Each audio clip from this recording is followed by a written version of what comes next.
Yes. So today we are dipping into chapter 2, which is charging provision. Okay. I hope the scope and chapter 1 is clear, because only if that is clear, we can just go into charging provision. And in charging provision, we would be looking at, two main charging mechanisms, which is income inclusion rule, IRR, and under tax profits rule, and how they interact and how the top up tax allocation is classified. So we'll go deep down, but today's chapter is all about 2.1. I want to take time and do it because, see, if your understanding is clear regarding IIR, then everything is going to be very easy, like a UTPR and all. So let's go ahead and let's dive into IIR. Okay, so today's chapter is all about how to understand IIR. See, this is taxes, so the calculation and all is pretty simple. But what you have to understand is how to get the other figures. For example, UAE corporate tax, it's just 9% taxes on top of 375,000. That's very clear, right? I mean, that's very easy to understand. But what is really required is how do you determine that income? That is the even most, the net profit on which you will apply 9% is what is even harder to find, and that's what the rules actually go about. So we will step into all that, and we will go a little bit, we'll go a little slow so that we'll understand everything. Okay, and whenever there is a question, just open the chat box. Okay, so the idea is after completing this chapter, you would be able to determine which entity in an M&E group is liable to apply the IRR and calculate its allocable share of top tax. Okay, this is what we are going to study today. It's just a miniature version of the whole thing. So let's delve in. So how does the IRR work? You see, IRR is the primary charging mechanism under group. Okay, it requires a parent entity to include its share of top up tax. It requires a parent entity to include its share of top-up tax arising from low-taxed constituent entities in its own tax liability. Okay, so how does IIR apply? The parent will collect, if any of its constituent entity is a low tax constituent entity. What is low tax constituent entity? Anybody who's paying an ETR of less than 15%. Right? If one of the constituent entity is an LTCE, low tax constituent entity, then IRR will apply on the parent entity. Parent has to pay, what is the shortfall to its jurisdiction.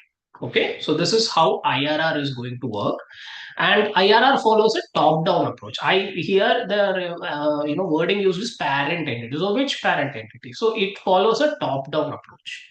The UPE has the first priority to apply the rule. So wherever the UPE is incorporated, that jurisdiction will collect all the top-up taxes in relation to all the low tax constituent entities in the M&E.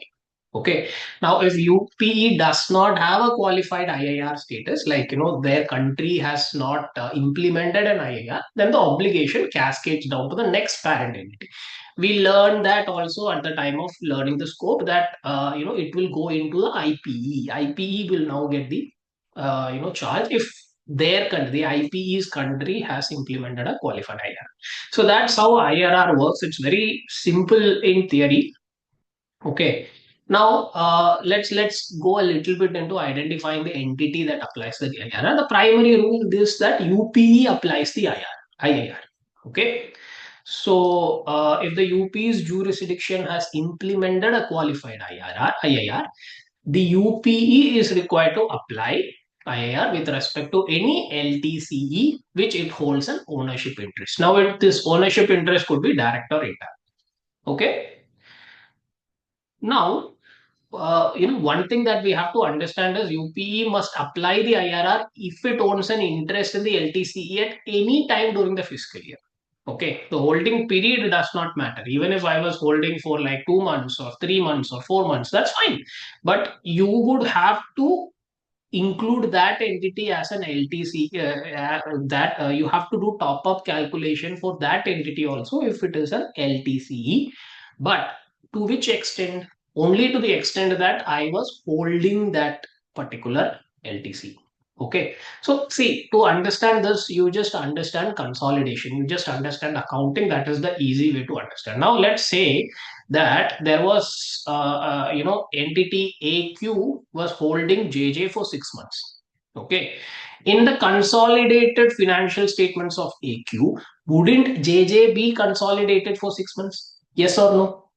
Yes. So, in the same way, even if it holds for like 1 day or 4 days or 5 days, as the case may be, still, what is the, if the, that entity was paying taxes for that period on an, it was a low tax constituent entity, then that would also apply. So, this is just a highlight so that we are on the same page. Now, if UPE jurisdiction does not have a qualified IIR, then IPE applies the IIR. Okay, if the UPE's jurisdiction has not implemented, the obligation flows down to the next intermediate parent entity. We know what it is, what intermediate parent entity is. Okay, what is the definition of intermediate parent entity? It is the constituent entity which holds a controlling interest in another constituent entity, but at the same time, it is not the UPE. Okay, that is IPE, and it just cascades down to IPE. So these are things that we already knew. And also, this point was also highlighted in chapter 1 that IPE applies the IIR only in respect to LTCEs directly or indirectly owns, not for entities outside its ownership chain. So that means in an M&E group, there could be more than one IPE. Okay. So we don't need to collect tax, top up taxes in respect of those constituent entities in the group which the IPE does not have a ownership interest. I think these things were all clear from scope. Am I right? Can you give me a thumbs up to understand, like, if we are on the same page?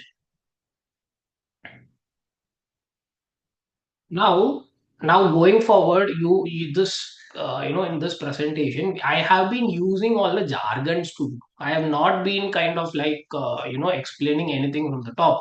So, uh, if you understand these jargons, this means that you have understood the scope chapter as well. So, is it clear till now? Now, if UP applies IIR, lower tier IPs are excluded from applying the IIR. I told you that also. That if UPE jurisdiction is having a qualified IIR, then even though a particular entity is IPE, it did not, repeatedly do it again. Okay, if UP is doing, no IP won't apply. But UP is not doing, then only IPE comes into place. Don't have this impression that okay, this is an IP, it also has to do top up taxes even if UP is having. No, that would result in double taxation. So IPE comes into the picture only if UPE has not implemented a qualified IA. Okay, so these are just ground rules. Now, how do we calculate the allocable share of top up tax? Now, this is where like we have to kind of like understand few formulas. Now, what is the allocable share of top up tax? Say for example, let's say I am holding 100% of the other entity. Okay, I as a UPE is holding 100% of an LTCE. Then I have to top up 100% of the shortfall in taxes. But if I am only having 60% holding, then I only top up 60% holding. Correct? It makes sense, right? So it also, so there is an allocable share of top up tax which the UPE has to disperse. So it's not that okay, I only hold 51%. I pay 100% of the default or the top up tax. No, you only pay 51% of it. Okay, because you are holding the income attributable to you is only 51%. So why should you pay 100% of the top up tax? It doesn't make sense, right? So once you identify which entity must apply the IAR, calculate its allocable share of top up tax. Okay, what is the formula for calculating allocable share for top up tax?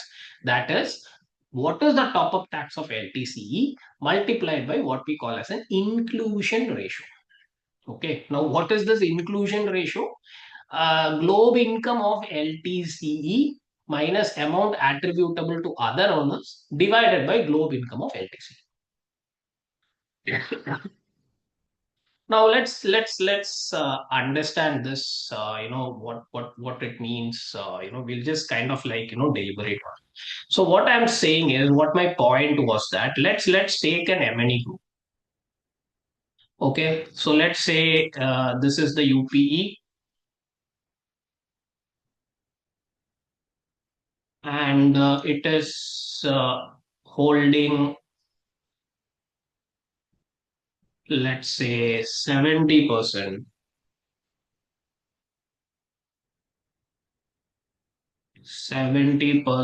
of another entity,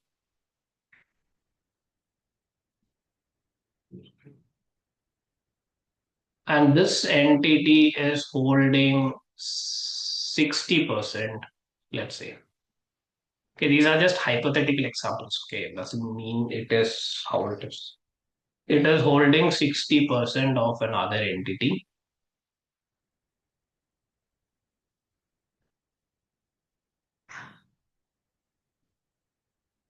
Okay, and let's say RRT does not have any other step subsidiaries, and these are in different countries. Now, is this an M&E group? Yes or no? Is this an M&E group? Right? These are in different countries, and I hold a controlling interest. I'm not just holding some interest, I'm holding controlling interest.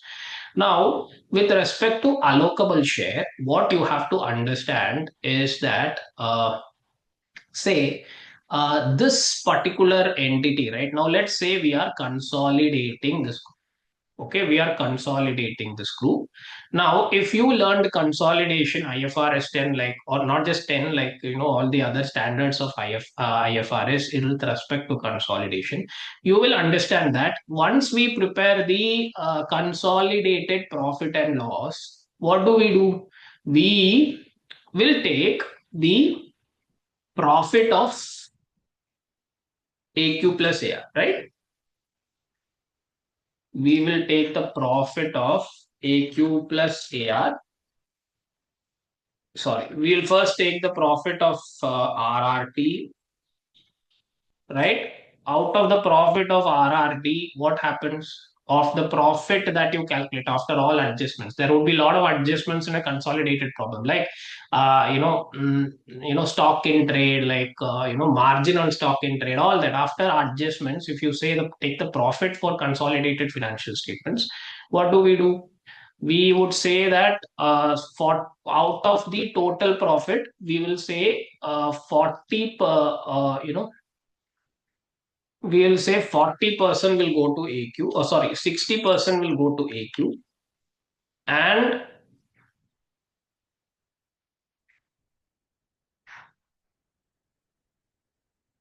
will go to minority interest. Yes or no? This is how we do, right? For 60% will go to AQ and 40% will go to minority interest. This is how we consolidate a statement of profit and loss, right? And AQ, what happens? AQ, after taking this income of 60% of RRT, calculates its own profit, and what happens? Out of which 70% will go to its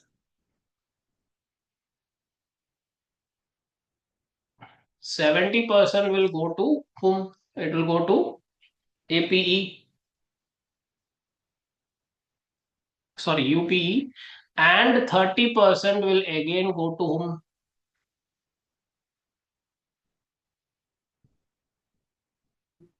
It will also go to minority. Correct. So I'll just drag this down.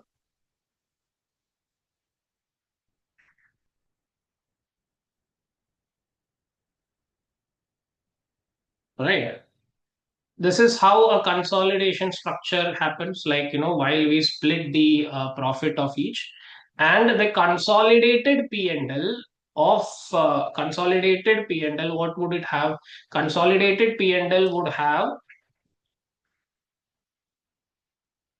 100% profits of AR, 70% profits of AQ, right? And how much profits of RRT? It would only have 42% of profits of RRT. How did I get 42%?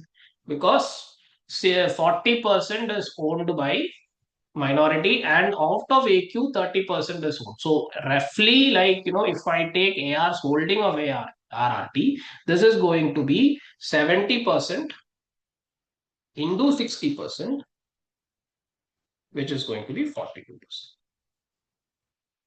Am I right or not?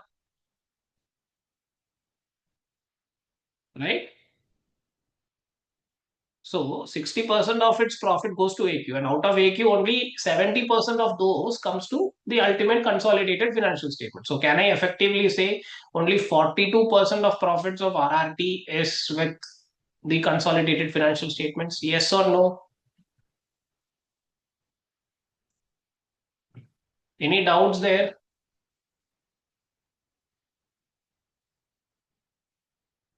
Okay, Melvin says yes. So we will proceed. If there is any doubt, you let me know, because this is the whole concept of allocable share. So it's pretty straightforward. It's just consolidation that is being applied. Okay. So end of the day, if I take AR, let's leave AR's profit. Out of the total profit that AQ makes, I only get 70%, or okay, only 70% is what claimable by me, and at the same time, whatever this entity makes, I'm only claiming 42%. So would it justify? Now let's say that this entity is an LTC. Okay, so let's say this entity is an LTC. What is LTC? Low tax constituent entity. And let's say its effective tax rate is only 7%, right? So out of this, so what is going to be its top up tax? What is going to be its top up? It's going to be 8%, right? Which is nothing but 15% minimum ETR minus 7%. So this additional 8% has to be paid. Now, if this 8% has to be paid by AR, it doesn't make sense, no? Because out of the profits, I only get 42%. Should I pay 8% full? It does not make sense. So that is why there is an allocable share. So what is their allocable share? It is going to be 8% top up taxes that has to pay as an entity into what is my inclusion ratio. What is inclusion ratio? That's what we so 8%, which is the top up taxes, into my inclusion ratio of 42%. What is inclusion ratio? Basically, that is the amount of profit that comes to me. So it makes sense that that is the amount of tax also that I have to pay, right? So this is going to be whatever it is going to be. That this is going to be the allocable share of IIR that AR as a UPE has to pay. Is this clear? If this example is clear, then we can go and delve into the abstract, the theory. Yes or no?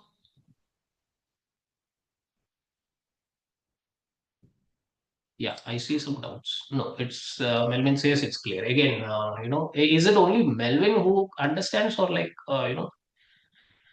okay, perfect. Perfect. So this is the concept. Now, with this understanding, let's read this again. So allocable share is top up tax of LTC into inclusion ratio. Now, how do I find inclusion ratio? Globe income of LTC. In this example, what? So let's say this is the profit. Okay, so let's say that this entity earned a profit of 100. Hmm?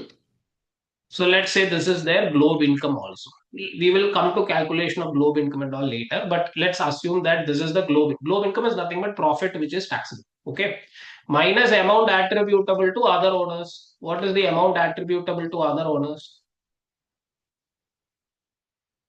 Minority interest division. That's what they are saying about. Okay, so what is the amount attributable to other owners? So out of this 100, 40% will directly go to RRT's minority interest, like 40 goes, right? And on top of that, out of the 60 which I earn, 30% will go to the minority interest of AQ, right? I assume this is 80. Okay, let me take my calculator. Yeah, it is 80, right? So these will go out. Yes or no? Yeah. What is the total? What is the total? We get 58. So 58 has gone out to out of the total profit made globe income made by RRT. 58 of that is out to other external shareholders, right? So this is the amount attributable to other owners divided by globe income of LTC. So now let's apply the formula of what is the allocable share of AR for RRT's profit, assuming that that is an LTCE. What will we get? We will get that we'll apply the formula globe income of LTC. What is globe income of LTC? Which is, we said in the example, it is 100 minus amount attributable to other owners. What is the amount attributable to other owners here? 58, right?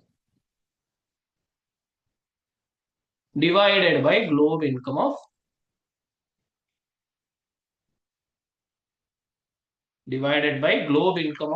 LTC, which is nothing but what? 100. So basically, what would be the answer? We will say that 42% of this profit is profit to 42% is the allocable share of taxes that AR has to pay and not the 100%. Is it clear what this formula is trying to tell you?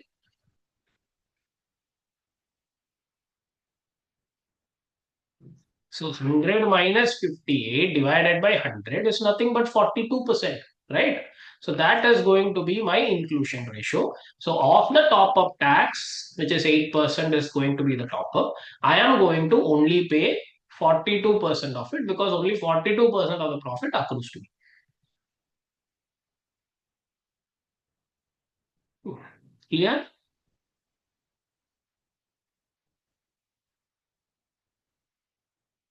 Can somebody tell me because I'm not able to understand from here. Is it clear, or is there any other, like, to understand how this formula comes? It may look very, unclear if you see the formula, but end of the day, it's kind of simple. It's just that whatever is my allocable share, that is what it is, has to be done.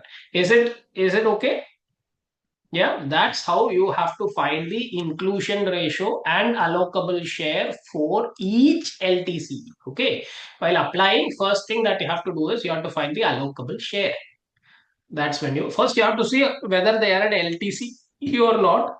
And once you found what is the LTC, calculate what is the top up. And once you calculate the top up, calculate the allocable share for each LTC. Now you tell me, let's assume AQ is also a LTC, right?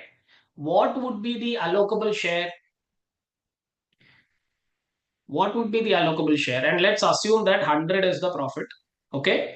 Out of 100 profit, 40 will go to minority interest. So 100 minus 40 divided by 100, it is 60% is my allocable share with respect to AQ because that is the, sorry, 70, sorry.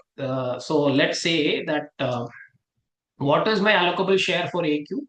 Because out of the profits earned, 100 minus what is the globe income attributable to other parties, 30 divided by 100, which I get 70%. Nothing but ownership interest. But you have to understand that people normally confuse with ownership interest.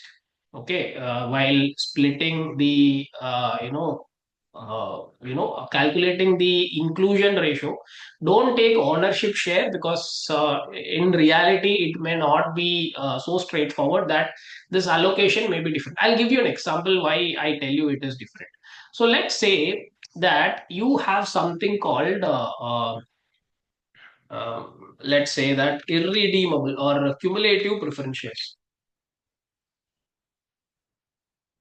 in your books. Okay, the who's having this? The LTCE is having cumulative preference shares in its books. Now, how will this be accounted as per IFRS? You tell me. If you have cumulative preference shares, is it debt or equity? It is actually what we call as a compound instrument, right? Now, what will happen is, let's say this will be divided into a debt portion, and it would be divided into an equity portion. IFRS 9, if anybody remembers. How do you split it into debt and equity? Because for splitting into debt, we will take what, say, let's say this cumulative preference shares is available for 7%, but normally such a funding is available only at, let's say, 10%, right? So we will take what is the difference between both, right? 3% that is being saved by the entity. We will find a present value of that, and that is the equity portion. Oh, sorry, that is the debt portion.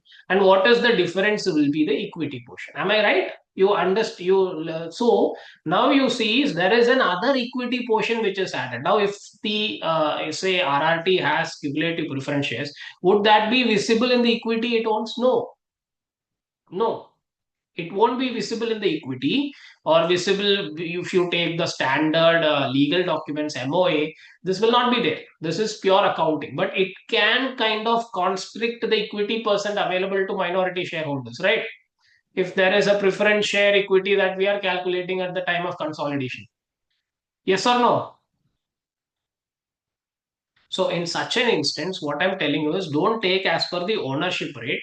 Actually go by what is the profit that is attributable to find the inclusion ratio and amount attributable to other owners. Okay, so why you should not take this? Something like this may pop up, and there would be an additional equity element for which we have to give some profit percentage there at the time of calculating minority interest. So always take this formula to conclude. I hope that is clear, like why it is not actually. See, if you say, if scenario, if I have 100% ownership, definitely the inclusion ratio is also 100.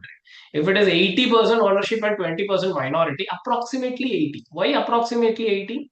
The exact calculation uses globe income allocation, not just ownership percentage. In most cases, a straightforward structure this alike, but this is not a straightforward structure. Correct? So always take this formula. Don't go by the the ownership percentage. Now, if it is split ownership through multiple parent, then it is pro rate based on each parent share. That's what we kind of like understood here. What is the split? What if it is owned through two owners? Then it is pro rate based on each parent share. That's how AR calculated 42%. Clear? How you can calculate allocable share and inclusion ratio? Okay. So let's do this question, please.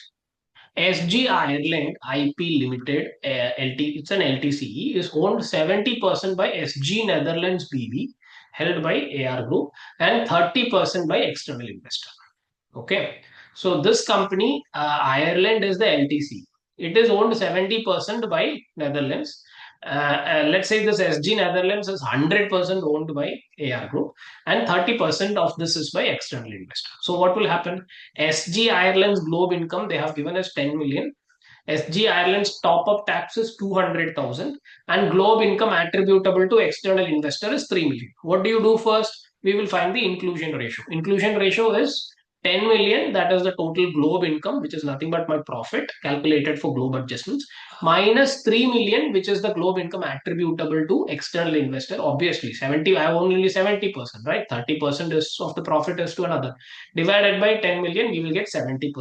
This minus is not actually straightforward. It could be marked by other factors with respect to accounting since we are taking consolidation. So that's why, like, always go by this formula. So we've calculated 70%. Now, what is the top up tax that I have to pay? 200,000. So what is my allocable share of top up tax for AR Group? It is 70% of 200,000. So AR Group will only pay 140,000. Getting it? Yeah. Okay. Now, yeah, AR Group pays 140,000. The remaining 60,000 is not charged under AR. It would be addressed by UTPR or QDMQT, which we are not discussing today, which we will discuss tomorrow or later. Okay. So, remaining, if you ask me, it won't be taxed at all. No, there are other mechanisms to address it, but IRR, it won't come in the ambit of IIR. Okay. Yeah. No. There is another thing that you have to understand. It's not always the straightforward one. There is something called partially owned parent entity. So, what is a partially owned parent entity or a POP? Is a constituent entity that has an ownership interest in other CE and has more than 20% of its profit held by third parties. Now, if any of the constituent entity in the group is a POP, what is a POP? It has an ownership interest in other C, just like our IPE, but it is more than 20% of its profits are held by third parties. Okay, in such a case, then it is a POP. Now, what happens is there is a special rule. POP must also apply IIR. Okay. Even when a UP applies IIR, a POP must separately apply the IIR in respect of LTCEs its own. This is an exception to the normal top. I'll explain that. I'll explain. Don't worry. So we will take the same example. Okay. We will take the same example. We'll come to this example only. Now, what they're trying to say is, let's take this structure. Okay.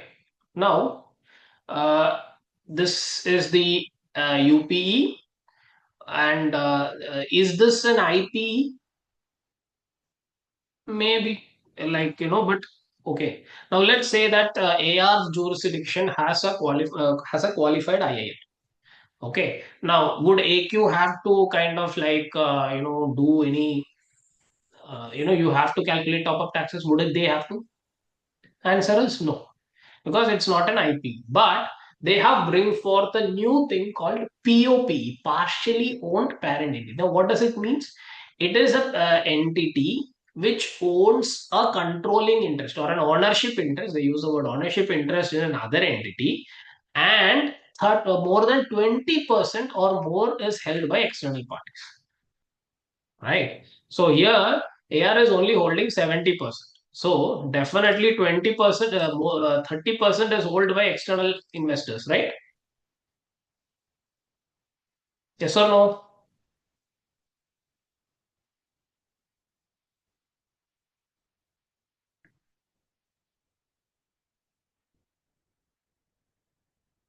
Now you tell me, is AQ a pope or not?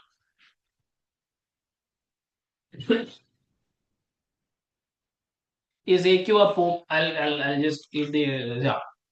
Pope is a constituent entity that owns an ownership interest in another constituent entity and has more than 20% of its profits held by third parties. So, see, again, it is not ownership, okay? 20% of its profits held by third parties. It may not be so straightforward that, okay, 30% is, but if the memorandum says profit share is only 10% for this, then it is not a co. Okay, so you have to understand all that. Like, there are a lot of documents to check. But let's assume that 30% of the profits are held by external parties. Is AQ a poop? Yes or no? Yeah.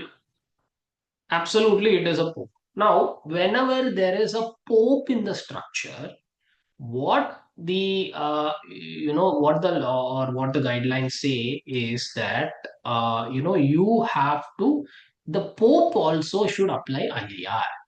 It should not be just the UPE. If there is a pope, they would also apply the IIR. What is the reason? So let's say that if AR applies IIR. Okay. So what is the allocable share of AR of RRT's profits? We just calculated. It is 42%, right? Now, if AQ applies, what would be the allocable share of AQ of RRT's profits? It would be 60%, right? 60% of profits are held by AQ. But AR, once it applies for this, is only 42%. So you see the difference, right? So there is a shortfall of things, right? Out of the 8% top up tax, If AR implements, then that's only 42%. But if AQ implements, then the government can take 60%. That's a better bet instead of making AR only do it. Right? Yes or no? So what they have done is, if anybody is a pope, a partially owned parent entity, why is it partially owned? Because only 70% of this is 70% of AQ is only owned by AR. So this becomes a pope, and pope has to separately apply IIR. Getting it? Why? Because if Pope applies IIR, I would get a bigger share than if a UP applies. Okay? I see a lot of confused faces, and that's why I'm asking again and again. This is clear. Okay. So that is why they have included a new rule which says that popes must also apply IIR. Even when a UP applies IIR, a pope must separately apply the IIR with respect to LTCs it owns. This is an exception to the normal term. If it is an IPE, would it have to apply if AR is in a qualified jurisdiction? No. But if it's a pope, irrespective of the UPE's jurisdiction status, it has to apply IIR. Okay, that's a very key rule. I mean, that's something that we cannot miss in terms of calculating. Now, why have they put like that? Because if Pope individually also puts a top up tax, then they can collect more. They can collect 60% instead of 42%. Okay. Now, see, why? Because popes have significant third party ownership. UP cannot fully capture the top up tax through its own inclusion ratio. The pope must apply the IAR to ensure third party share is taxed. Okay. So, this is why, they have said if it is, you have to see whether an entity is in the MNE group is a pope. If it is a pope, then you have to apply, like, you have to ensure, you have to apply IAR at that level also. Now, if it is a wholly owned pope chain, then it is not needed. This prevents multiple popes in a chain from applying the IR. So, if it's a wholly owned pope, then it is not there. That's okay. Now, there is one more thing which I wanted to note. Now, let's say that in the structure, AR is the UPE, AQ is the pope. Now, AQ will pay 60% of this 8%, right?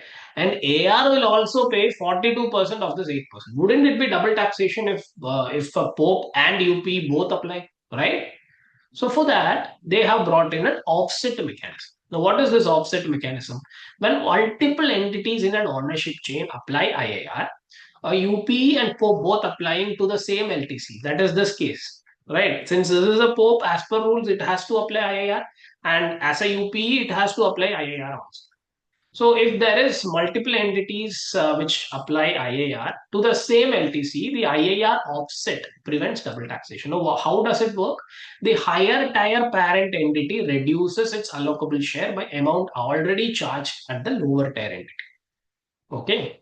Now let's understand with an example. Let's say this is the example. So AR Group owns 60% of AQ Holdings BV.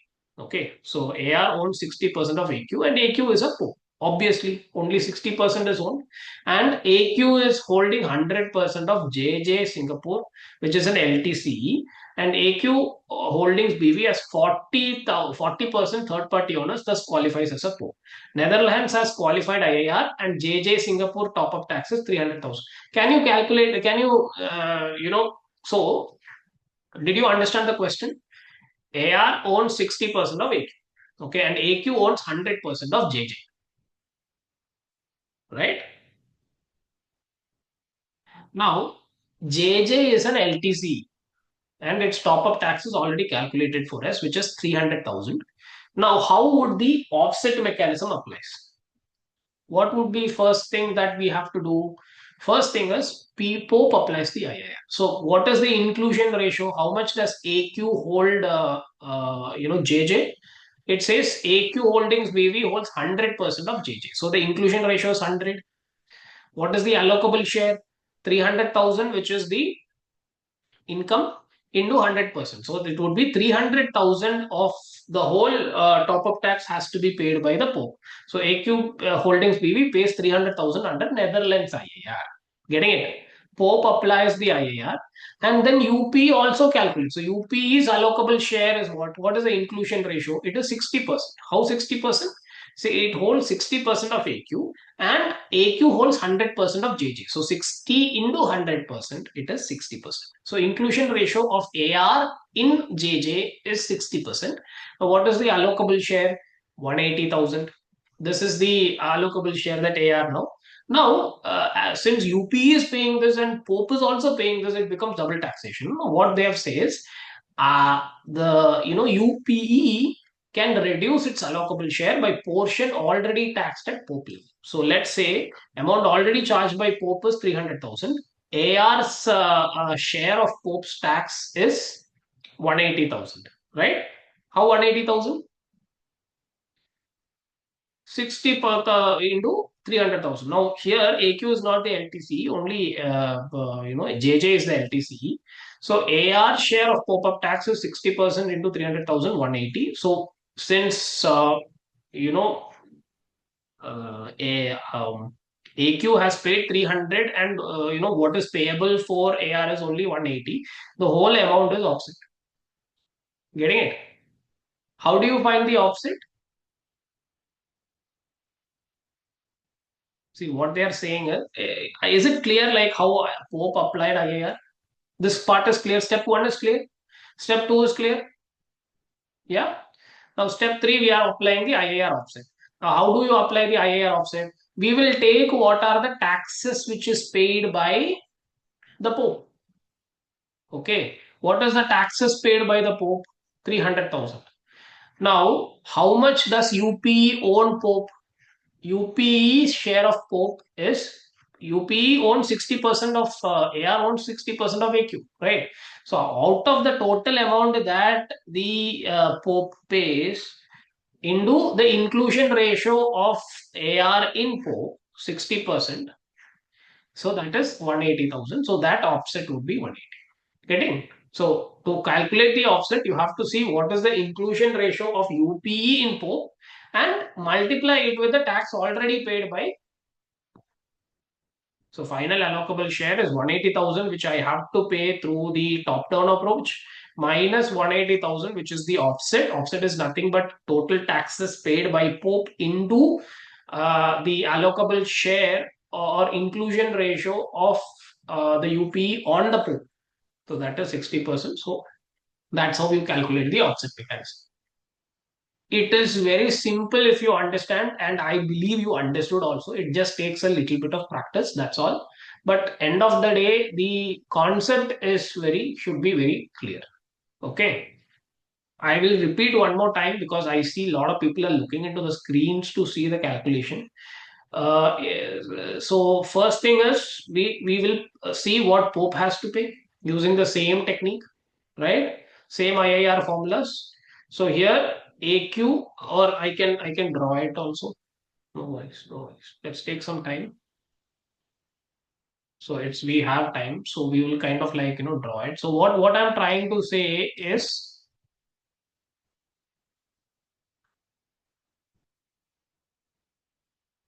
if this fork mechanism is to avoid difference in profit sharing, and then what's the need of this offset mechanism? Okay, I'll explain. Okay, that kind of was a little troubling for me, that question. That means that you're not understood. So let's understand all things from the scratch. Okay, so let's say this is the UPE. Okay, UPE owns 70%. What was the example there? 60% in another entity, and this entity owns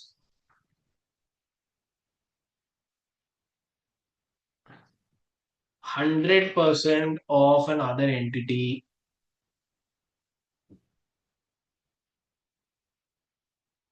Yeah,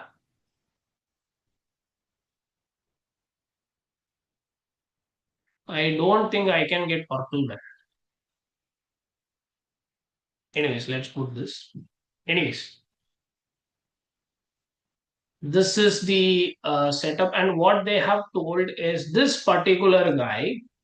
Okay, this particular guy in Singapore is an LTCE. It's a low tax jurisdictional entity, low tax entity, and it has a top up tax of. How did you get that top up tax? It is what is the 15% minus what is actually tax, right? So it is 300,000 is the top up tax. All clear till now? Yeah. Now, first step one is we have to calculate what is the allocable share of. First step one is all about O. Okay. Now, is AQ a POP? What is the definition of POP?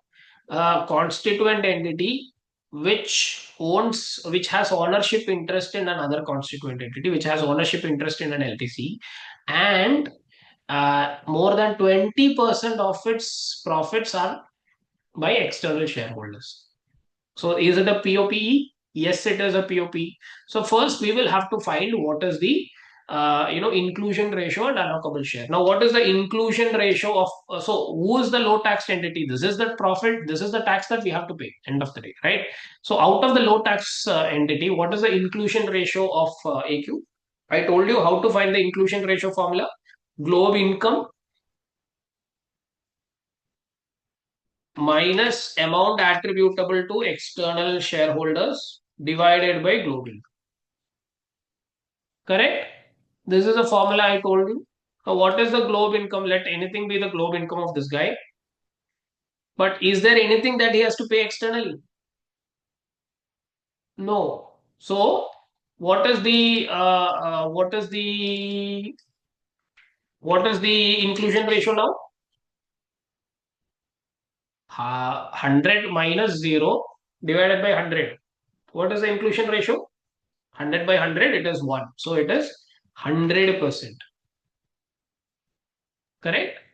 So how much of top up tax has to pay? So what is the allocable share? This is inclusion ratio, right?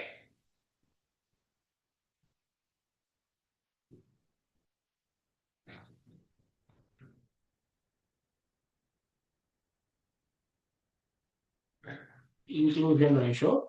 Now we will put the allocable share. What is the allocable share? What is the top up tax which has to be paid? EUR 300,000 has to be paid by JJ. That into its inclusion ratio. So totally how much of IIR has to be paid by AQ? 300,000. Clear till now?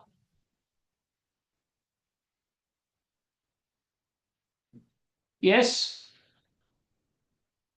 Now what we do is AR also has to do. AR, the primary rule is UPE has to tax, right?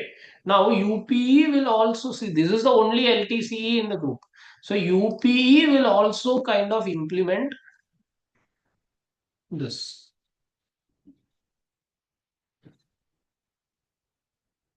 UPE will also calculate. So what is the inclusion ratio of UPE of JJ? What is the inclusion ratio of this guy to this guy? 60% into 100%, right? So whenever there is any income that is of JJ, 100% of it is coming to AQ. But from AQ, only 60% is coming to AR, right? So inclusion ratio, can I kind of say it is AR, it is 60%, right? So what is the allocable share of JJ's top up tax that AR has to pay? That is again, what is the top up tax into AR's inclusion ratio, which is 60%. So how much is AR has to pay? 180,000. Clear? Yes. Now you tell me, it is the same tax. No, why is it taxed at two? We told you this is Netherlands and this is UK.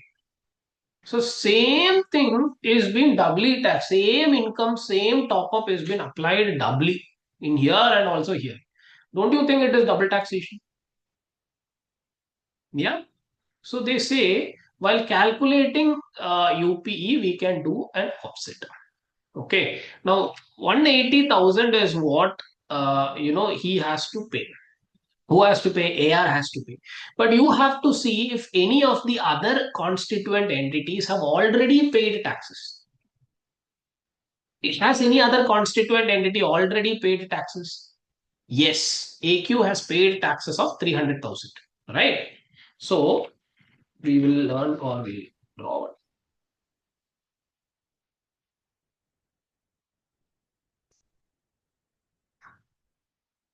So if you look at that,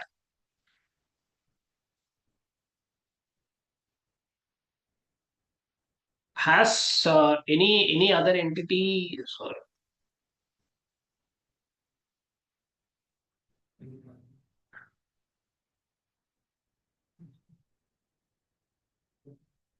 Yes. Now we will understand offset. Now this is double taxation. Yes. So has why before paying, before AR pays this 180K, you have to see if there is any offset. Okay, has any other entity paid this taxes? Yes, AQ has paid 300,000, right? Now AQ has paid 300,000. AQ's profit, AR has 60%. So whatever is the so how much is the allocable share of AQ has already paid 300,000. So AR can take an offset of its inclusion ratio with the entity which paid this taxes. So 300,000 was paid. And what is the inclusion ratio of UPE to the entity which paid this taxes? It is 60%. So you have to take this as an offset. So what would be the offset amount? It would be 180K. So in this example, the same amount. So 180 is what UPE had to pay, and out of which the offset is going to be same 180K.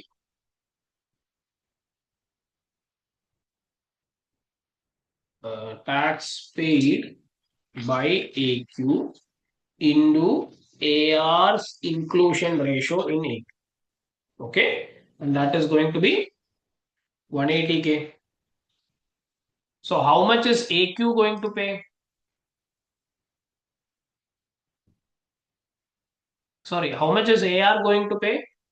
AR is going to pay, what is the allocable share? 180K minus the offset of 180K.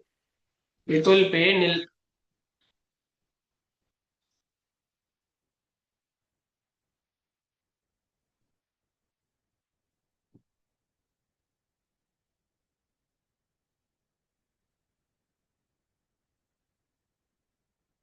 Now, this so that it will only be taxed at one location instead of it getting taxed at two locations.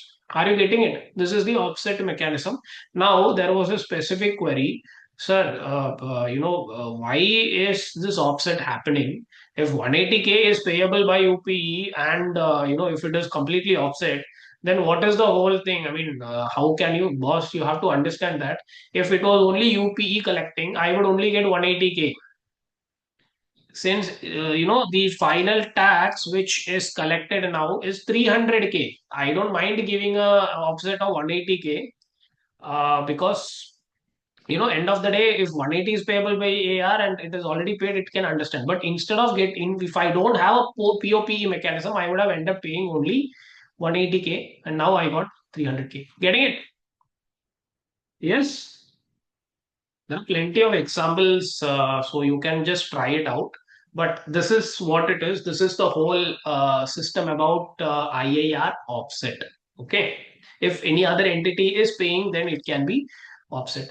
Now, can you do this example? AR group is the UPE, AQ is holding 100% in JJ. Okay, so AQ is holding 100. So AR group owns 100% of AQ, and AQ holds 100% of JJ. Now JJ is an LTCE which has a top-up tax of 2.1 million. MJ Ireland is another entity directly under AIR's control, and it is also an LTCE because its only ETR is only 14.1%, just shy of 15%, and its top-up tax is 800,000. Okay. Now, MJ might be really making so much of money because of 0.9% of the shortfall is 800,000, whereas almost like, what is this? 2.7% of JJ is only 2.1 million. So, proportionately, MJ is more. Uh, how would you apply IIR here? You tell me. Who's the UP? Oh, you answer the questions that I ask. Who's the UP?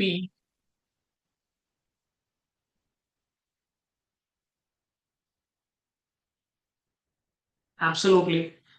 So he has the primary responsibility to implement IIR. Correct. If yes, he has in his constituent entities anybody is an LTC, then he has to pay.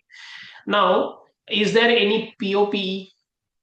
So that since AR is a UPE and AR is in a qualified IIR jurisdiction, then there is no need to check for IP, right? IP is completely off. No more IPs because UP is in a qualified jurisdiction.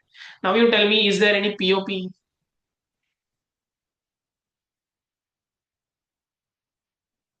Yeah, there is no POPE at all because almost 100% is owned by 100% of AQ is owned by AR, JJ 100%, MJ 100%. So there is no POPE, there is no step down subsidiary which has to kind of like, come and take up this compliance. So AR will only do. Now you tell me what is the include, now how many LTCEs are there? There are two LTCEs, one in Singapore and one in Ireland. Okay. Now, you tell me what is the inclusion ratio of AR in those two entities? What is the inclusion ratio of AR in two entities?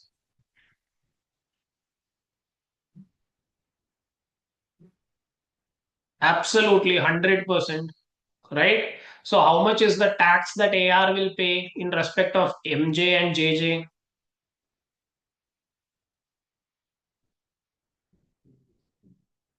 Answer is 2.9 million. You tell me how it is 2.9.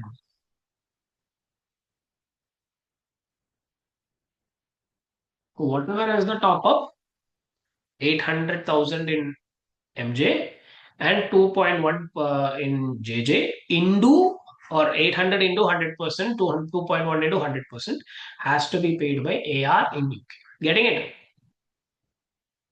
This is a very straightforward vanilla example because there is no POP. But once there is a POP, then POPE will also have to implement IIR, and they have to they have to pay that IIR based on the heavier inclusion ratio. And if it comes to UP level, UP can take an offset of the taxes already paid by AQ. Okay. Yes. Now, basically, how do I get the jurisdictional qualified status? You can get who all are the qualified, who all already have a qualified IIR using this thing, and I have actually opened it up. Let me see. It's actually here. So you see, this is the qualified income inclusion rule status. So there are plenty of countries which have already included, IIR. So that means if we are a UPE or we are an IPE rather, like we don't have a qualified jurisdiction status, like UAE is not there, so IIR will not affect. But this is just for our understanding how the whole system works. And one thing which is so interesting is we have somebody here from Middle East. Yeah, Qatar has already has some qualified IIR status. So that means if a Qatari company is the UPE, then they have to kind of do. So since Qatar is there from 1st January 25, it may be a little reassuring of UAE can also include, but let's be prepared with the whole thing. Apart from that, I don't see any other Middle East country which is there. It's mostly Europe dominated. But yes, you can kind of check in. The link is right here, so you can check in, or you can just type in Google and you will find this jurisdictional IRR status. So that's how you will see whether I am in a jurisdictional IAR or not. There is no other guide. So to see whether IP has to apply or UP will get offset is all based on this record. Now, if you have understood what the whole discussion about IIR mechanics is, there are few pitfalls that we have to avoid at all costs. Like, pitfalls meaning common mistakes that people do. First common mistake is assuming IP always applies IIR. No, IP does not always apply IIR. IP applies only if the UPE does not have a jurisdictional IIR status. Getting it?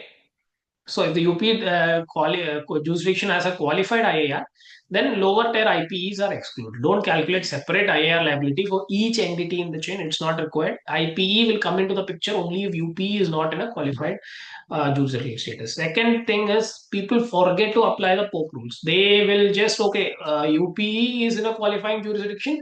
We will just apply, calculate IIR. So no, they forget Pope rules. So Pope must apply IIR even when UP does. Always check whether any intermediate holding company is more than 30% third party ownership. So that is the scanning that you have to do next while you see a constituent entity register. Okay. And incorrect inclusion ratio. See, the inclusion ratio is based on globe income allocation, not just legal ownership percentage. I told you why. For complex structures with minority interest at multiple levels, trace the income attribution very carefully. Okay, so you have to, this is the most hardest part when you're doing it practically, because you can't just take ownership percentages. You have to see what is the globe income allocation. So basically, so that don't just take it as per the shareholding ratio. You have to take it as per the profit sharing rate. Okay. Then obviously don't ignore the IIR offset, because if Pope also pays the taxes and IP also pays the taxes on the same thing, then it becomes a double taxation. So you can offset whatever the Pope is paying at the time when IP is paying it. So these are the few common pitfalls, and this is how IIR is kind of like calculated. This is how the mechanics of IIR is. Is there any doubts? Because I see that we have 5-10 minutes to take some doubts, or I can just give you a simple summary of things so that you can go back and connect. Okay. So what did we learn today? We learned that. Uh, we learned that I can do a high level summary. Who applies the IIR? Primary responsibility is UPE, and if UP is not in a jurisdiction status, then it goes to IP. Okay. Now, how do you calculate? You have to use the formula top up tax into inclusion ratio. Now, how do you get inclusion ratio? Inclusion ratio is calculated by globe income of LTCE minus income attributable to external parties divided by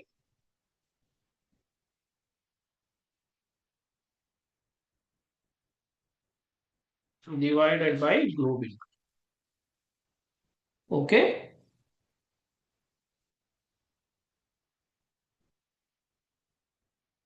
Yes, this is how we will find what? We will find the inclusion ratio. You just multiply it with the top up taxes. You will say how much UP has to pay from each LTC. Okay. Now, if we told you that if somebody is a pope, then pope has to do this on his level as well. It will result in a bigger tax coming into the government. And if pope is applying, there is an offset that can be done. Now, how much is the offset? What is the tax paid by pope into UPE's inclusion ratio in pope? That is something that you can offset the taxes with. Yes.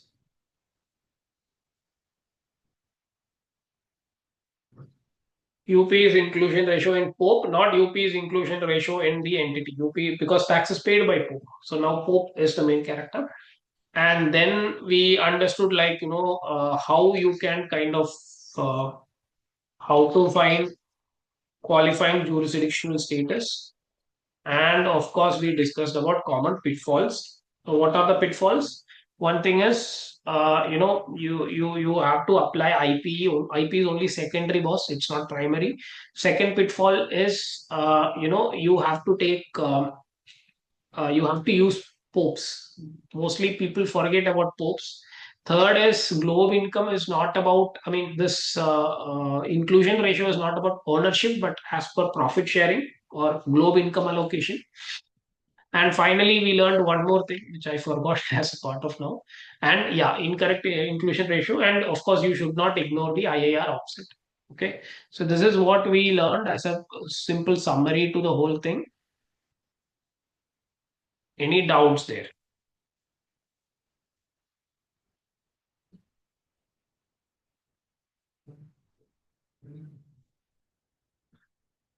Yes. Clear?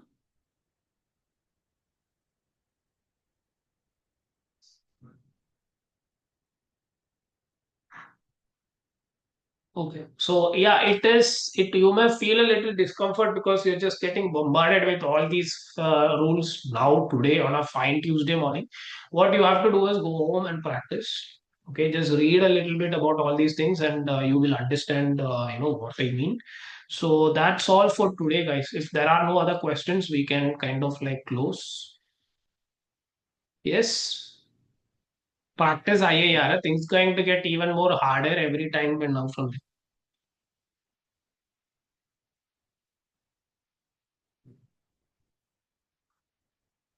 Yes, if everything is fine, we'll close. We'll see you tomorrow.